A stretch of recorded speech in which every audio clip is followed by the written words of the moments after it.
For today's video mga kablog, naka-remember ba mo katong nag-edit kong mga photos sa mga graduation nga gabiin ako gi-edit? Nahuman naman ako to siya og edit mga kablog. Karon nag-print na pud ko mga kablog. Simple lang na siya mga kablog, kay libre raman ni sa school panghatag sa mga nag-graduate. Pero nindot yapon siya og quality mga kablog. Bisan og simple lang na siya nga printer mga kablog, kay dili man ni siya katong pang high quality gyud nga printer. Kani siya Epson L121 na ni siya mga kablog.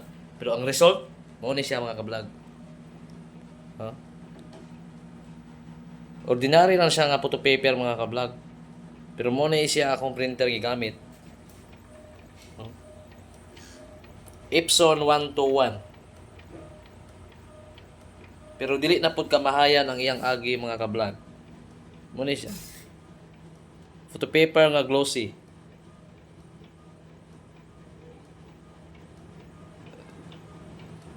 Malipay gyud in tawo ning mga nang graduate ani mga kablog. Kay dili naman siya mag-expense kayo og 1,000 or less than 500 ang package karon.